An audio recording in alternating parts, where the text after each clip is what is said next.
Olá, pessoal, tudo bem? Estamos aqui em mais um episódio de Bora Falar de Branding, conversando hoje com a super Elis Monteiro, consultora de mídias digitais, professora e amiga. Né? É sempre bacana a gente ter a oportunidade de conversar, acima de tudo, com pessoas que agregam conhecimento para a gente, mas também, por outro lado, são parceiros de longa data. E a Elis é uma dessas pessoas.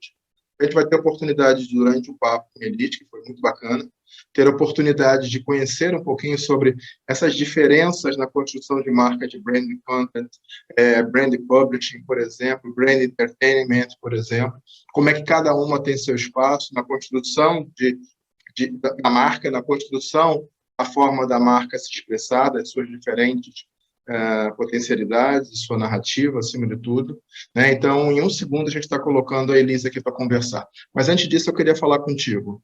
Se você está curtindo Bora Falar de Branding, acima de tudo, clica aqui embaixo, se inscreve no canal, curte, por favor, o tal do joinha, né, para que a gente consiga ter mais e mais adeptos. E, acima de tudo, compartilhe com quem você entende que esse conteúdo é relevante. A gente tem conteúdo sobre brand experience, sobre marketing de luxo, sobre construção de estratégias, acima de tudo, sobre direito autoral das marcas, por exemplo, valoração, né? A gente tem vários conteúdos. E hoje, acima de tudo, também falando sobre brand and content e brand publishing, por exemplo. Então, em um segundo, estou colocando a Elis, mas, por favor, não esqueça, clica aqui embaixo, dá o seu joinha, compartilha com quem você entender que é relevante, e a gente volta já já com mais um Bora Falar de Branding, tá bom? Só um minutinho. Olá, pessoal. Então, estamos aqui com Elis Monteiro, consultora de marketing digital. Como eu falei, além dessa super consultora, é professora e amiga. Então, a gente está aqui agora recebendo. Seja bem-vinda, Elis, seja bem-vinda no nosso espaço, no Bora Falar de Branding, onde a gente tem a oportunidade de debater sobre os diferentes ângulos que constroem a gestão da marca, e nada mais relevante, né? Se eles têm várias e várias conversas gravadas sobre brand experience, sobre brand para luxo, sobre valoração de marca, sobre construção de estratégia, sobre direito autoral, né? E por aí vai. Mas nada tão contemporâneo, tão atual do que esse pequeno mundo digital, essa pequena arena global onde as marcas estão inseridas, né, e que você é a especialista mestre nisso. Então, seja bem-vinda. Daguinho, muito obrigada, estou muito feliz pelo convite. Antes de tudo, você é meu professor, você foi meu professor, então eu tenho uma honra danada de ter sido sua aluna, meu colega, meu parceiro de projetos, inclusive. Então, estou muito feliz de falar sobre isso. Eu trabalho com digital há muito tempo e vejo a necessidade incrível e, às vezes, pouco usada, né, de pensar em branding digital, por exemplo, reputação digital. Então, a internet, como você falou, é um pequenino universo, né, que, na verdade, é quase a vida toda hoje, e muitas marcas sequer ainda começaram a pensar nos seus brandings digitais, né, nas suas presenças digitais, e não sabem o tamanho da importância disso. Então, é uma honra falar sobre isso. Ok. E aí, Elisa, a gente sempre começa por uma pergunta que ela é simplesinha, mas é a história de vida de cada um que conversa Legal. com a gente, né? Conta um pouquinho para a gente quem é a Elisa, né? Eu sei, o americano fala "heard from the grapevine", eu escutei, né? Você é jornalista, você trabalhou Sim. em várias redações. Conta um pouquinho para a gente dessa sua trajetória e como esse universo digital entrou na sua vida. Conto. É bem interessante porque quando eu falo para as pessoas, hoje eu tenho 25 anos de profissão de marketing digital da Rio. Então eu estou comemorando esse ano, né? Eu comecei a minha carreira como webmaster. Foi meu primeiro cargo, minha primeira carteira assinada no JB Online, que foi um dos primeiros jornais brasileiros na internet. E eu comecei na virada para 1996. Então, eu estou fazendo aí 25 anos de profissão. E já existia marketing digital nessa época, porque a gente, por exemplo, tinha banner de empresa lá no jornal. Então, eu comecei ali como webmaster. E eu era responsável por levar o jornal de papel para a internet. Então, eu, inclusive, escrevia em HTML. Até hoje eu lembro como escrever em HTML, por exemplo. Então, sonha em HTML, né? Sonha em HTML. Inclusive, esse conhecimento me ajudou muito depois, quando eu dirigi a minha carreira 100% para o marketing digital.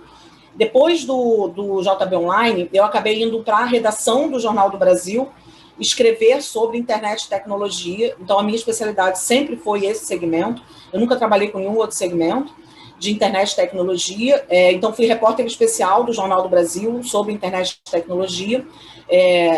Quando eu fui convidado para ir para o Globo, onde eu escrevi durante 9 anos no caderno de informática do Globo, sobre internet e tecnologia, e, ao mesmo tempo, fazia projetos com o Globo Online, porque eu sabia que a internet era o caminho. Eu sempre tive essa noção justamente porque eu tinha contato estreito enquanto repórter especializada em digital e internet, né? Então, em 2008, eu saí do Globo e decidi que eu ia ser uma profissional só de marketing digital. Porque eu sabia que era para isso que encaminharia o universo, né? Só que aí eu encontrei um problema nesse momento, que eu era uma repórter, eu era uma profissional que vivia apurando fatos, né? Mas eu não tinha formação de marketing. Então, eu fui buscar a formação de marketing.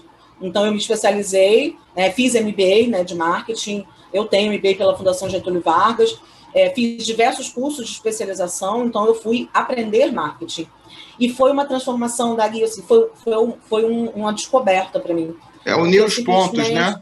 Você conhecia os pontos, mas talvez eles não estivessem unidos na sua cabeça, né? Exatamente. E eu fiquei louca por marketing. Então, eu virei a minha carreira e virei uma profissional de marketing. E aí fui ocupar postos, né, em empresas de executiva de marketing digital. Já trabalhei em algumas empresas fazendo com esse posto, particularmente. Primeiro de coordenação, depois como executiva. Então, eu fui gerente, por exemplo, de marketing digital do SESC, do SENAC, da FEComércio. Passei pela Fundação Roberto Marinho, pela Rio Filme, pela FAPS. Passei por... Vamos lá. Deixa eu lembrar aqui. Fui gerente de uma ONG internacional, trabalhei em agência também como gerente de marketing digital. Então, eu construí uma carreira de profissional de marketing digital, só que em 2011, eu fui convidada para começar a dar aula de marketing digital em pós-graduações. Eu não tenho mestrado, né, e nem precisei ter, né, inclusive, e eu comecei a dar aula em 2011, então estou fazendo agora 10 anos de professora de marketing digital.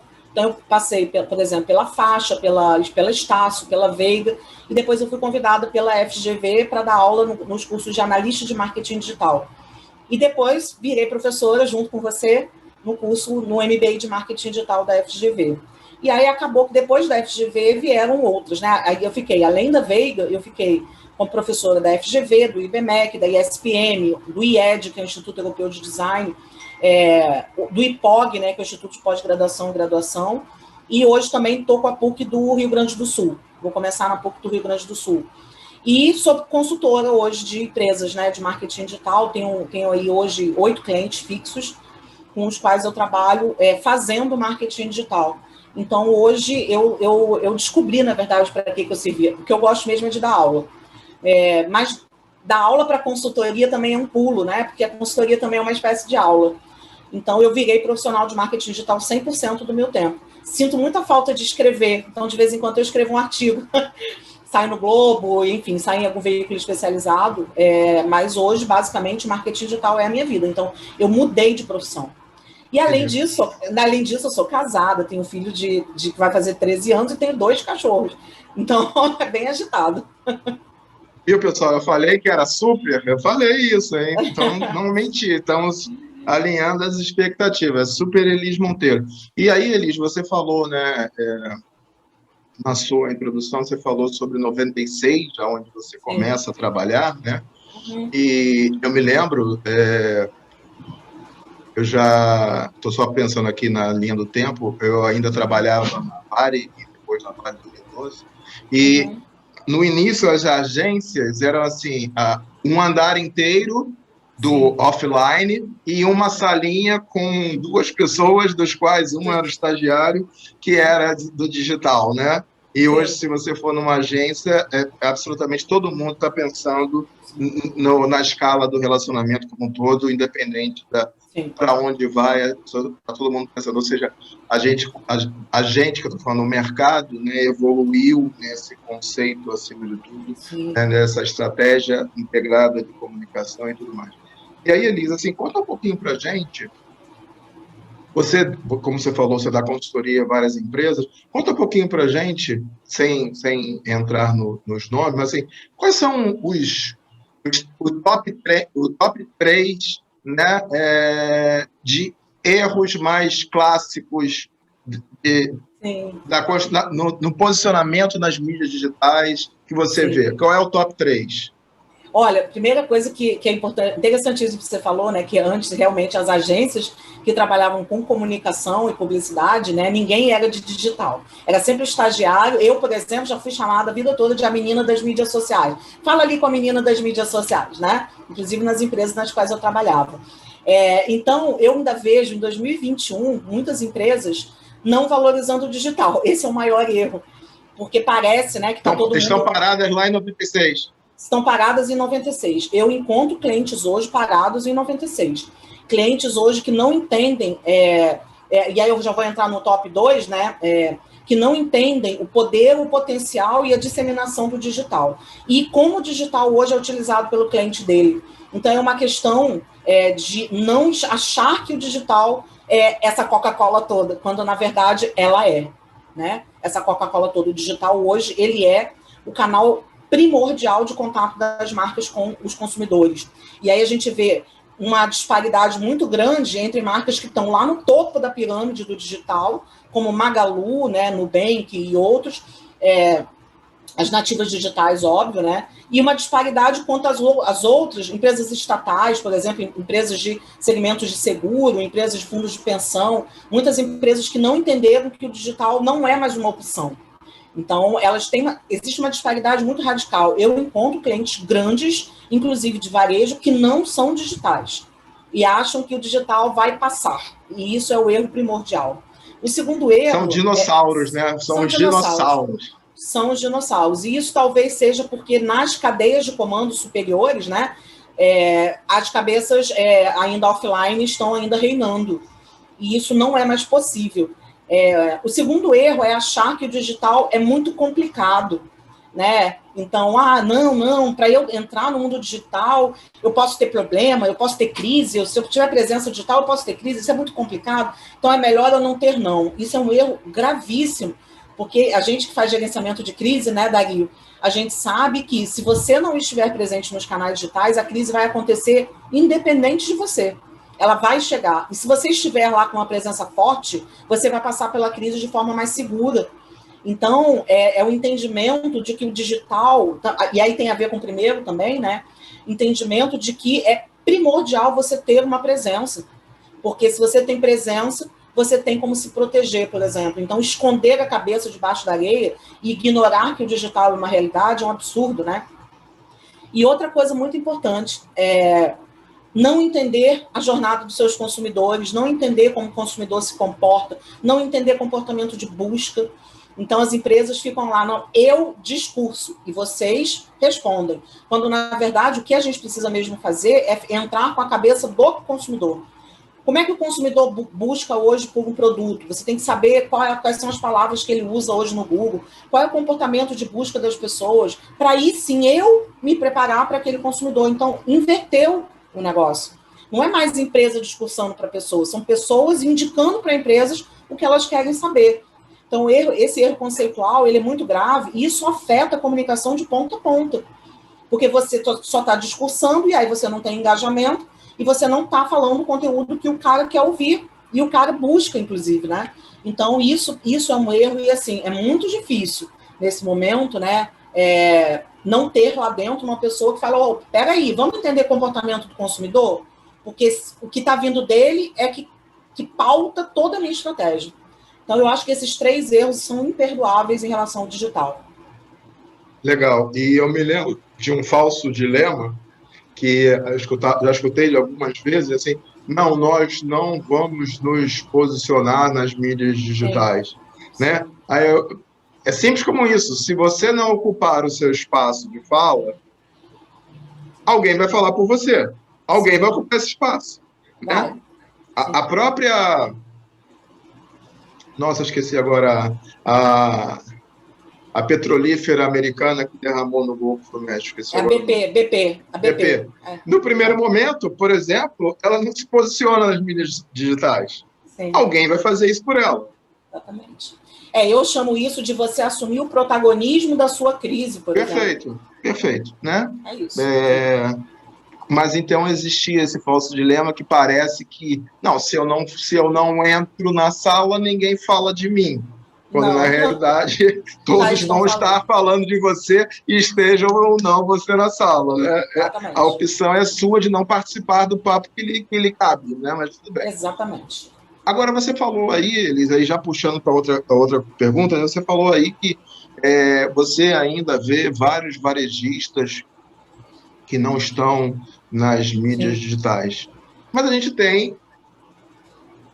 estamos vivendo há 12 meses, né, no momento dessa gravação, espero que no futuro, quem nos ouça, isso seja somente passado, né, mas estamos com Sim. 12 meses de pandemia. Quais foram os principais desafios? E aí, assim, das marcas que já estavam e das marcas que não estavam. Porque quem não estava, eu entendi que vai morrer de inanição. Mas de quem estava? Quais foram os principais desafios de gestão de marca? Sim. Teve uma coisa muito interessante, né? No começo da pandemia, eu vi uma crise acontecendo dentro do Magalu. Eu acompanhei, né? Porque eu estudo muito fenômenos de crise, né? A crise foi relativa ao saque do Magalu, né? Na verdade, o que aconteceu a Magalu, que é aquele que puxa o mercado hoje, né? O Magalu não estava preparado para a pandemia. Ele teve problemas de logística, por exemplo. Então, ele subdimensionou porque ele não estava imaginando que vinha uma pandemia, óbvio, é muito compreensível. E é muito compreensível que ele tenha passado por essa crise, tá? Então, subdimensionar, por exemplo, o sucesso do digital é um erro, né? E aconteceu isso, eu acho que esse foi o maior desafio. O desafio da logística, Dario, porque não se acredita mais no potencial e na capilaridade junto aos públicos. Então, por exemplo, eu ouço clientes falando, não, a classe C não compra em delivery de aplicativo, não. E aí eu pergunto, quem te disse isso?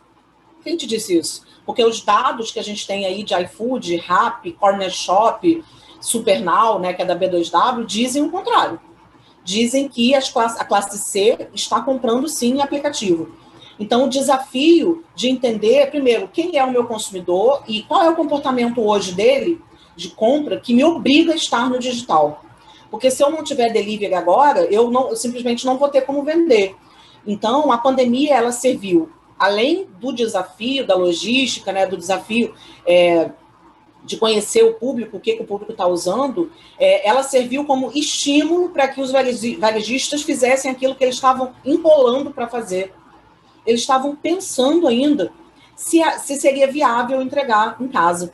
E, na verdade, quem diz isso para a gente não é o varejista, quem diz isso para a gente é o consumidor. Claro. E aí o erro é entender que isso no mundo já é uma realidade. A China hoje ela é totalmente focada em aplicativo de serviços, entrega e etc. A gente vai ser a mesma coisa, viu? O nosso comportamento mudou também por causa da pandemia, mas mudou antes da pandemia. Então, a pandemia só veio intensificar um movimento que já existia de as pessoas buscarem mais comodidade, praticidade. O Google já apontava isso há alguns anos. O algoritmo do Google mudou várias vezes nos últimos anos, porque as pessoas hoje pesquisam coisas do entorno delas. Então, o Kotler, aliás, chamava isso de o paradoxo da globalização, que eu gosto muito, né? A internet é global, mas as pessoas querem cada vez mais os seus ambientes locais. Olha, eu não lembrava disso. Isso é forte demais, né? Muito Isso tem bom, um muito quê bom. de sociológico e tudo, né? Muito bom. Tem Porque uma hoje a música gente quer. tem uma música do Gilberto Gil que fala sobre isso, né? Que fala sobre isso, assim, no sentido de que o mundo é muito grande, né? E tudo, mas acima de tudo aqui, né? O meu aqui e agora e Sim, fazendo, é né? isso. É isso, a gente quer praticidade, comodidade, serviço. Então, os aplicativos que dão certo, por exemplo, são os aplicativos de serviço, porque eles ajudam as pessoas a ganhar tempo, né, em geral.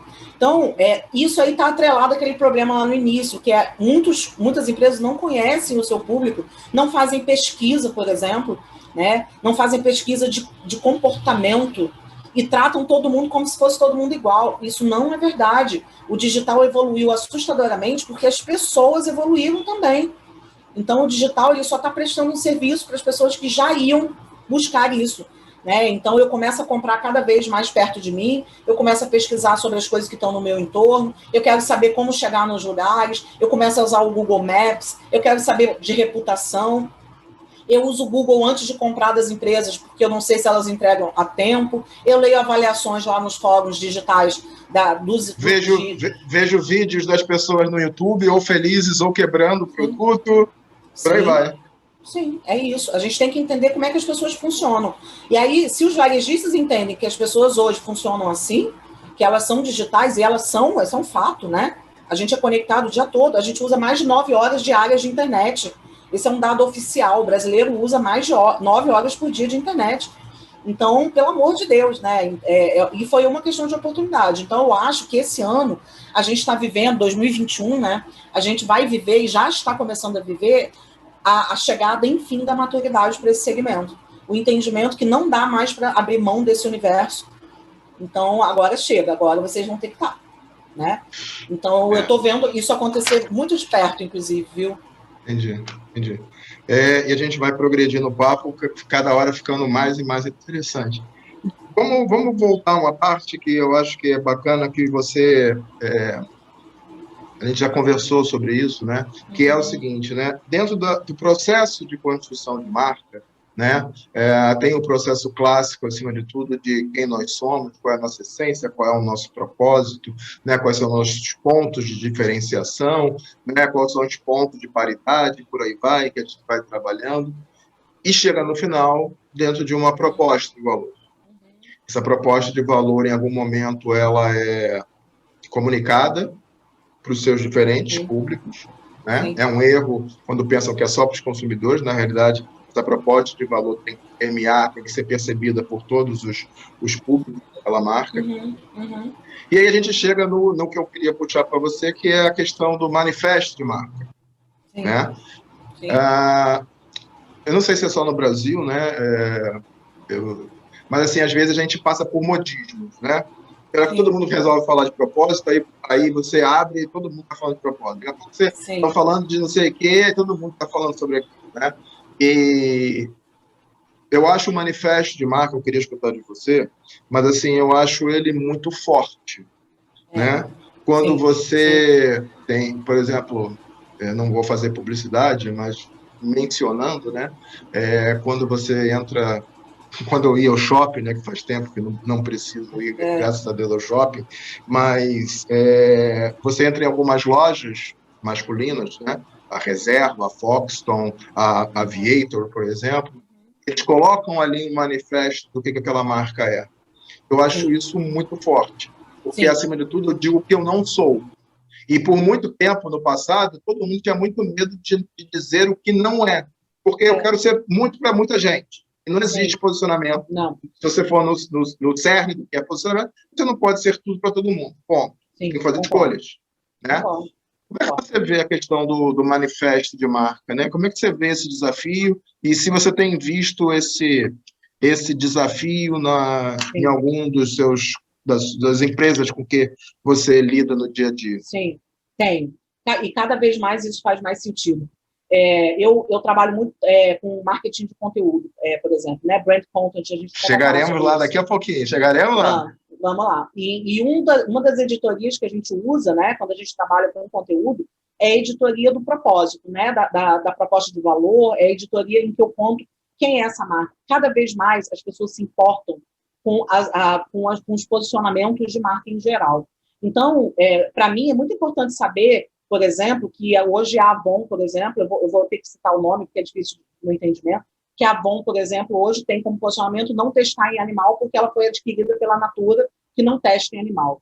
Eu busco essa informação, eu quero que essa informação esteja no site, eu quero que a Avon me deixe muito claro, porque senão eu não compro com a Avon. Então, eu quero que os manifestos estejam claros, e as pessoas buscam isso hoje. Cada vez mais, e tem pesquisas indicando, viu, que as pessoas compram empresas nas quais confiam, empresas que têm conteúdo relevante para ela, e elas não compram mais empresas nas quais elas não confiam.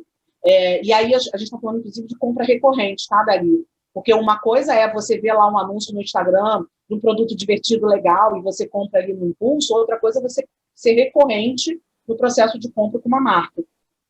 Para você ser recorrente no processo de compra com uma marca, você tem que ter confiança naquela marca. Eu, por exemplo, confio nas empresas nas quais eu compro hoje pela internet. E eu só compro nas quais eu confio. Então, que fique muito claro, e cada vez mais as pessoas vão valorizar manifesto, sim. Eu gosto do formato manifesto, né? As pessoas acham que missão, visão, valores, por exemplo, são coisas ultrapassadas e não sabem que aquilo ali, na verdade, é a empresa exprimindo para a sociedade o compromisso que ela tem com a sociedade.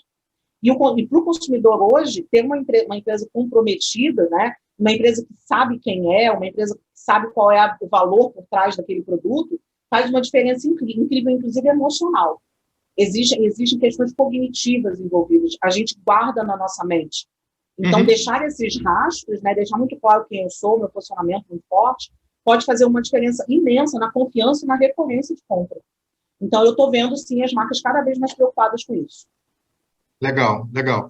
E, de novo, né, eu acho muito, muito bacaninha, né? Muito bacaninha para dizer, muito contemporâneo, e, acima de tudo, eu acho que é muito forte, né? Quando eu digo aqui o que eu estou fazendo, o que eu quero fazer, que diferença eu quero fazer e de que ângulo eu vejo o mundo, né? Sim, porque isso te dá escolha. Tipo, mas eu sou um consumidor que eu não olho o mundo assim, eu olho o mundo assim. Até dizem, né, alguns estudos que, em muito breve, cada vez mais marcas vão, inclusive, se posicionar politicamente. Isso é um outro assunto, o futuro nos trará isso, né? Mas eu acho bacana esse manifesto, né? Também, acho. Acho forte e eu acho que o consumidor quer. Acho forte, acho que o consumidor quer, desde que venha do âmago e não de uma mensagem publicitária, né? Ponto. Por favor. Né? Exatamente. Sim. Elis, vamos entrar agora. A gente conversou sobre isso esses dias e eu fiquei de boca aberta no sentido de que você colocou com muita clareza, muita leveza e clareza alguns temas que são importantes. Primeiro, assim, existe, eu não sei dizer se para todo mundo, mas para uma parcela do mercado existe uma confusão. Primeiro, assim, né? Nós somos uma ilha, né? Somos profissionais rodeados de nomes e conceitos por todos os lados. Cada hora aparece um novo. Né? Você vai dormir, quando você acorda, tem um novo. Então, toda hora tem isso. E vários não ficam, mas alguns ficam de pé. Alguns permanecem, né? Vêm para enriquecer o nosso repertório. E um deles é o branded content e o brand entertainment. Sim. Né? É o famoso uma coisa, a outra coisa é outra coisa. Outra coisa. Explica para a gente, por favor. Explico.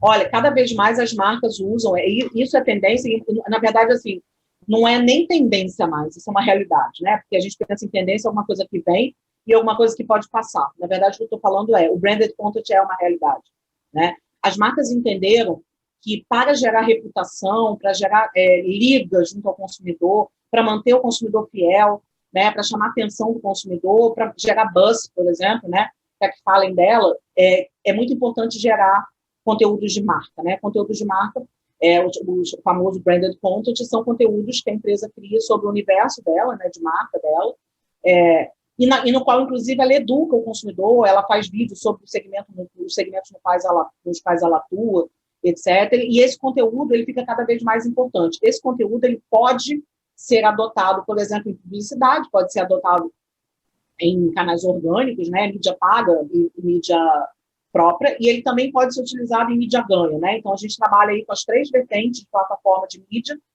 usando o branded content. O branded content ele tem uma função muito, muito específica, que é gerar reputação, ampliar a awareness, né? Ampliar a consciência de marca, gerar reputação, ou seja, ampliar o valor da marca. A gente vai atrás do brand equity, né? Isso é brand content, né? Agora, as marcas descobriram que mais do que branded content, hoje elas estão criando, na verdade, a branded entertainment, porque as marcas começam a ser marcas de entretenimento em geral, né? São marcas que entretêm as pessoas por meio de conteúdos variados. Então, são formatos diferenciados, né? Que usam o humor, de repente, como uma das estratégias, né? Usam, de repente, emoções, histórias, etc., que por entretenimento. Então, a gente vê empresas, por exemplo, as nativas digitais sabem fazer isso muito bem, né? A Netflix, por exemplo, o Nubank, eles têm muito essa coisa do conceito do brand entertainment, eles usam muito, tem tom de voz bem-humorado, falam com as pessoas do jeito que as redes funcionam, com a linguagem específica das redes. E agora a gente está vendo indústrias mais complexas, indústrias mais tradicionais, também lançando mão do branded content e do branded entertainment. Não são só não são apenas as empresas nativas digitais. Vou dar um exemplo. Essa semana entrou no ar uma campanha da Shell que usa cinco personagens, funcionários, colaboradores da Shell, e eles contam a história de vida daquela pessoa. Um deles é um líder de movimento negro, o outro é uma líder de operação da ponta, né, da Shell, que é surfista. Então, e eles fazem vídeos lindos contando a história daqueles personagens e tal. Tem um quê de cinema ali, tem um quê de storytelling. Então, o que a Shell está querendo, na verdade? Né? Ela está querendo gerar liga com o consumidor, ela quer gerar reputação para ela, né? E ela quer mostrar para o mundo que ela valoriza as pessoas. Então, ela está fazendo branded content e, dependendo da abordagem que ela tiver, ela também está fazendo branded entertainment, porque o conteúdo entretém. Então, qual vai ser a abordagem que eu vou ter? Então, hoje, muitas empresas estão publicando conteúdo, sendo donas dos seus conteúdos, e esses conteúdos ficando cada vez mais entretenimento puro mesmo, inclusive fazendo parcerias com empresas que trabalham com conteúdo de entretenimento, como é o exemplo do Porta dos Fundos, né? O Porta dos Fundos hoje é uma empresa de brand entertainment. Sim. Então, se eu só voltar aqui para quem está nos assistindo, eu vou correr o risco de acertar ou errar ao vivo, hein? Vamos lá. Então, se eu pegar, por exemplo, vou pegar uma marca que ela ocupa o espaço dela, mas não está nos holofotes. Eu estava pensando aqui, se eu pegar a Colgate, por exemplo. Pegar a Colgate. Sim. A Colgate tem, na sua construção, algumas palavras proprietárias dela, né? Proteção dental, saúde, não sei o quê. Ela tem uma narrativa dela, um tom de voz dela. O tom de voz dela é, acima de tudo, de um especialista. Acho até que a assinatura dela fala sobre isso. A número 1 recomendada por especialistas. Então, o tom de voz dela é especialista. É professoral, e aí não no sentido ruim, né, do que às vezes ficam falando, mas é no professoral no sentido que traz um conhecimento extra para as pessoas, né? Então, resgatando, para quem está nos assistindo, o conceito do professoral, acima de tudo. Então, a Colgate tem esse espaço, suas palavras proprietárias, seu tom de voz e seu tagline, por exemplo, número 1 de especialista. Então, se ela faz uma estratégia de brand content, pode estar errado, né? De brand content, por exemplo, ela vai demonstrar os métodos de melhores maneiras de escovação, porque a escova A e não a B, para dependendo do tipo de coisa, vai trazer um dentista falando, faça isso ou faça aquilo. Esse seria um brand content. Na verdade, pode ser isso também, Dari. Isso pode ser também. Mas ela pode falar de outras coisas, indiretamente, falando sobre pasta de dente. Vou dar um exemplo. Aliás, foi muito bom você falar em Colgate, porque essa semana eu conheci um case da Sensodyne que é maravilhoso. Pensei que você ia falar, tem que botar na minha lista de compras. Também. Eu, particularmente, uso Sensodyne, né? Eu sou usuária de Sensodyne. Eu tenho dentes sensíveis. Eu vi um conteúdo feito pela Sensodyne com a Paola Carrossela, né? A chefe. E é um conteúdo de brand content e tem teor de brand entertainment. É um vídeo no qual a Paola Carrossela sai com uma Kombi. É lindo o vídeo, recomendo, viu? Sai com uma Kombi dirigindo, uma Kombi linda azul, e ela vai pegar na casa das duas amigas, que são duas chefes, que são a Tati Romano e a outra, não me lembro agora quem, duas chefes famosas. E ela leva essas pessoas para a casa dela, e lá ela pede para as duas fazerem receitas. E aí ela fala, olha, você, Tati, tem que fazer receita com limão, e você, fulana, tem que fazer receita com alguma coisa de pimenta, por exemplo, né? E aí as duas fazem as receitas, a Paola vai depois comer a receita, e no final ela fala, olha, tá vendo? Você, aqui tem limão, né, nesse negócio, e eu tenho dentes sensíveis. Se eu usasse Sensodyne, eu vou poder comer isso aqui, se eu não usar, não. Então, ela fez uma ligação de limão, comida e Sensodyne. Então, olha que coisa, olha que narrativa sensacional. Isso é brand entertainment. Sim. É sair da natureza do branded content. A Sensodyne só podem falar sobre dente, só podem falar sobre escovação, só pode falar com dentista. A natureza do branded content e do branded entertainment é ir além. É sair da caixa. É isso. Sair da caixa. E além do produto, como é que eu posso encaixar o meu produto numa narrativa de storytelling que eu leve as pessoas a falar, cara, é mesmo, eu só chupo o limão porque eu uso Sensodyne.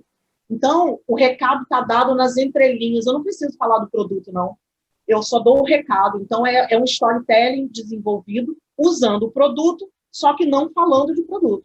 É isso. E aí, o brand entertainment leva a um outro conceito, né, que, por exemplo, tem até o vídeo aqui com o Ricardo Dias, que falou sobre isso, né, ex-Ambev e atual Adventures Inc., que é o de não interromper e se entreter.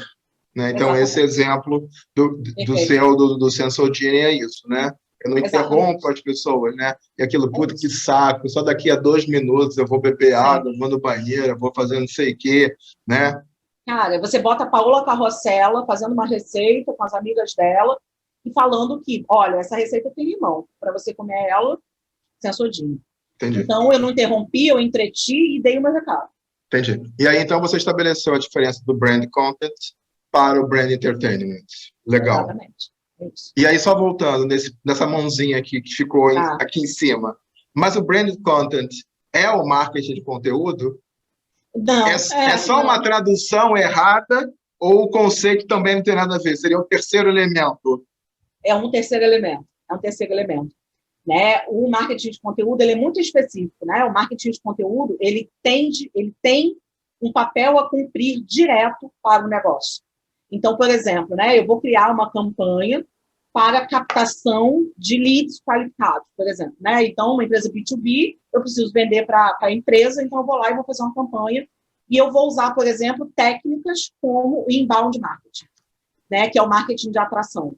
E aí, o que eu faço? Eu desenvolvo conteúdos que pode ser vídeo, pode ser newsletter, pode ser e-mail marketing, pode ser webinar, pode ser e-book, pode ser white paper, seja lá o conteúdo que for, mas que tem que ser bom, né? Conteúdo bom. Porque senão não engaja. Não engaja, para atrair a atenção das pessoas. Então, o marketing de conteúdo, ele é usado quando a gente tem um objetivo por trás, que normalmente é comercial.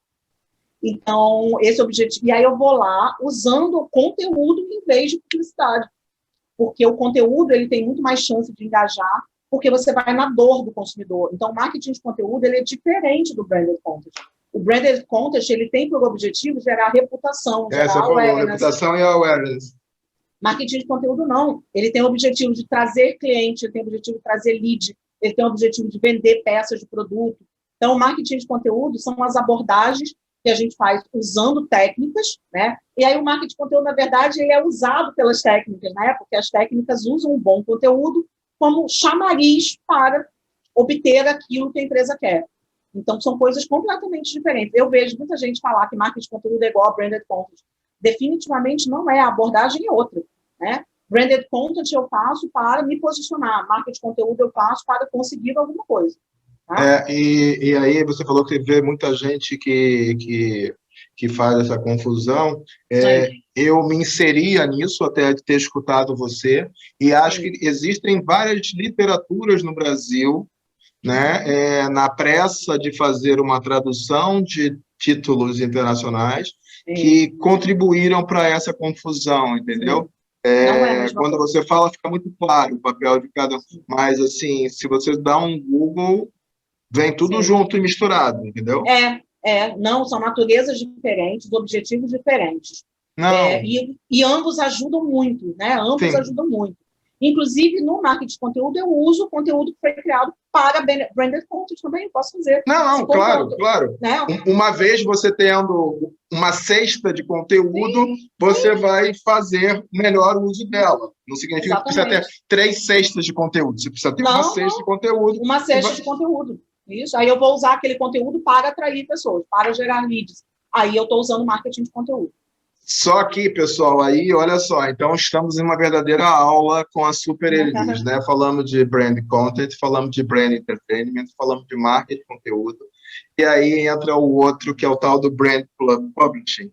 E aí, Elis, só para puxar para escutar de você, né?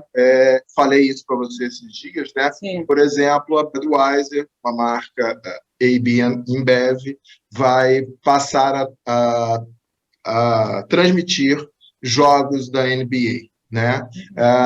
Alguém pode entender que é simplesmente uma transmissão, mas, na realidade, eu ia falar é um ato político, não é isso, mas assim, é um ato político no sentido de que é um ato de empoderamento da marca, Sim. né?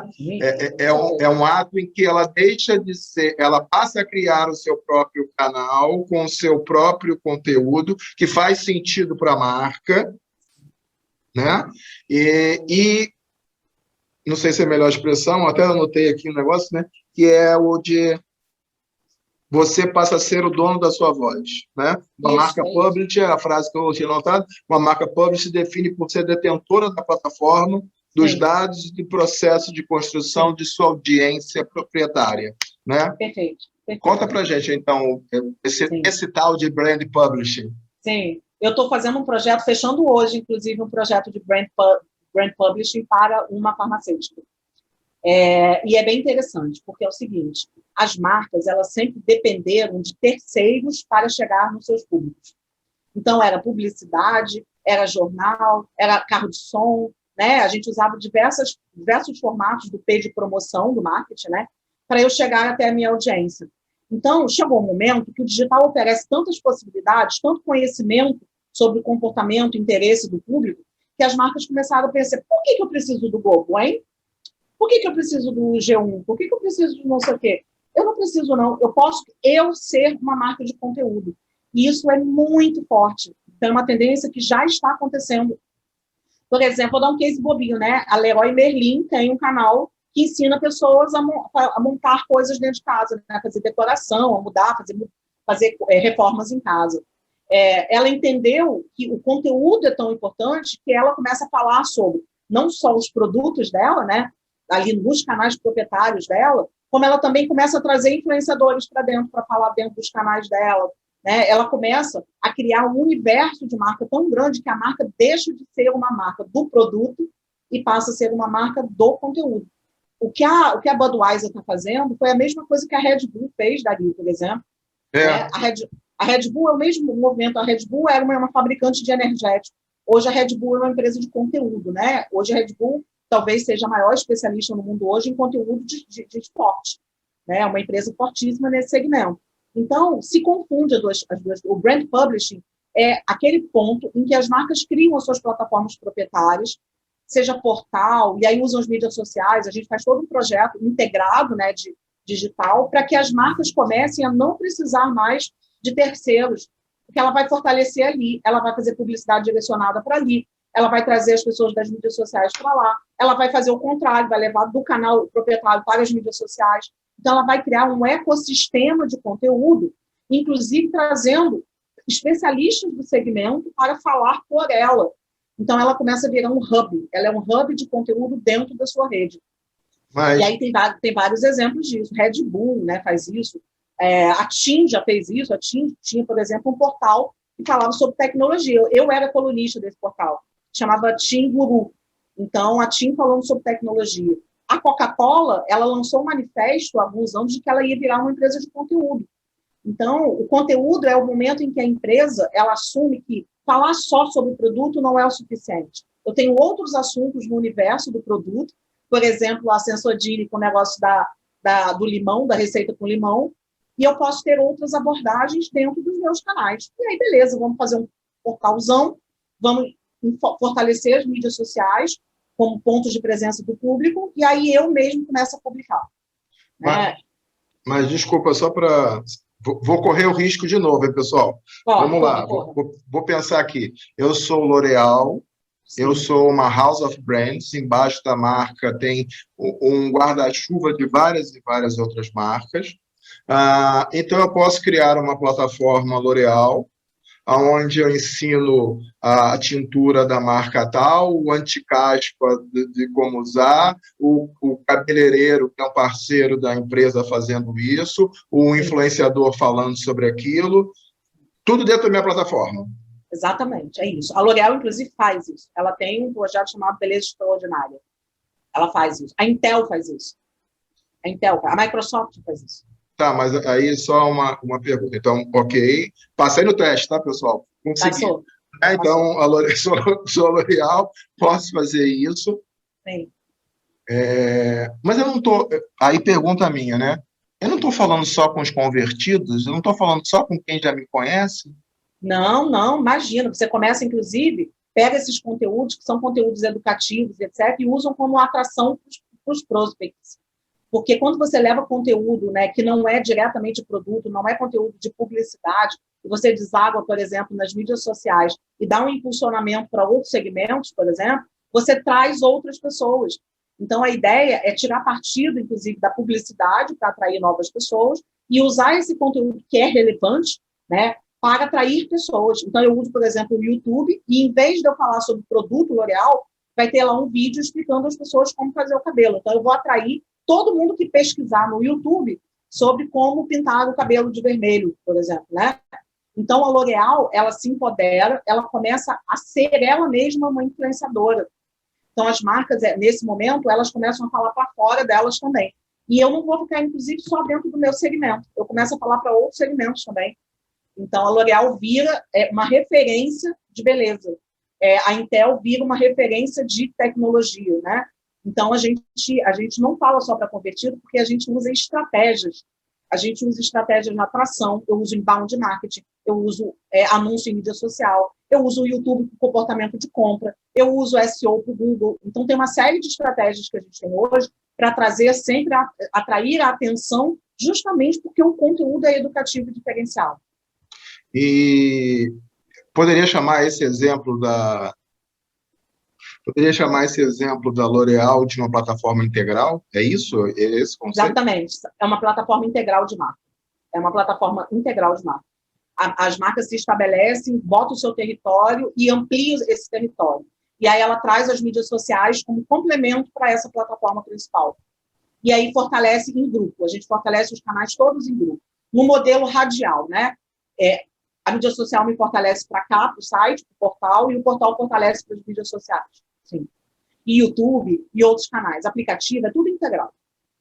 Gente, admirável mundo novo, né? Impressionante, impressionante como é um povo com tantos tentáculos que a gente tem que fazer, né? E se dormir, no dia seguinte, quando você acorda, já mudou, já evoluiu e alguém já juntou uma parte com outra. Elis, a gente está chegando no nosso tempo, né? Você tem compromisso agora. Primeiro, obrigado. Antes de fazer a pergunta final, né? Obrigado aí pela sua atenção. Obrigado por essa clareza e a leveza com que você apresenta os temas, tá? Para finalizar, se alguém, né? A gente tem o nosso público, acima de tudo, está na faixa aí de 25, 28 a 30, acima de tudo, né? Depois fazendo MBA, que querem fazer direcionamento. Se elas entenderam, curtiram bastante, espero que tenham curtido, né, todo esse conhecimento que você trouxe, por onde eu entro, por onde eu começo para ser uma Elis? Né? Por onde eu começo? Cara, começa estudando, eu estudo muito, Dari, eu estudo muito, eu leio muito livro de marketing, muito livro do universo de marketing digital, eu uso os canais, eu uso muito o LinkedIn, por exemplo, tá? E a clareza que me fez mudar de profissão é descobrir eu sou autoridade em quê? Sobre o que eu posso falar com propriedade. E como eu posiciono. Agora, se você se posiciona como autoridade naquele segmento, você tem que ser um constante estudioso. Né? Você vai ter que continuar estudando, lendo, conversando com as pessoas. Então, por exemplo, eu sou consultora, porque não adianta só eu ser professora. Eu ser professora é muito acadêmico, é maravilhoso, mas eu preciso botar aquilo em prática. Então, eu sou consultora por conta disso. Eu tenho projetos sendo tocados dentro de empresa que eu levo. Então, esse estudo que eu faço no dia a dia é que eu recomendo para todo mundo. Assim, estudar livros, estudar sites relativos a branding, marketing digital, conhecer as evoluções, né, disso, acompanhar as pessoas certas, seguir as pessoas certas, usar o LinkedIn para entender, por exemplo, o que é o conteúdo importante hoje para o meu segmento. Então, ser uma estudiosa e, se você se posicionar como autoridade, você tem que se posicionar como autoridade de verdade. Não adianta você dar meias verdades porque as pessoas te descobrem. Né? Então, a profundidade vem do estudo.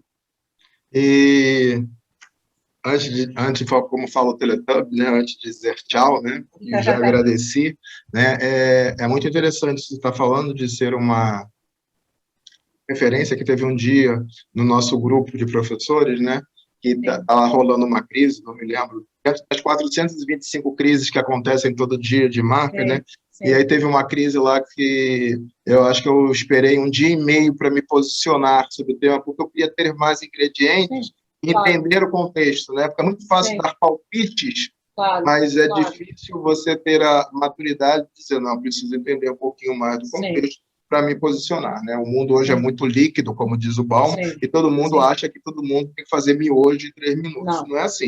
Né? A gestão de crise não é miojo, não dá para fazer em 3 minutos. E aí você falou, nossa, eu estava esperando você se posicionar, né?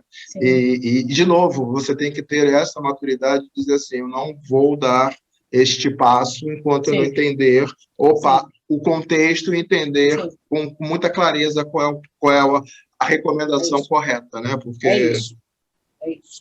Não precisa entender tudo, mas o que você disser que você entende, você tem que entender integralmente.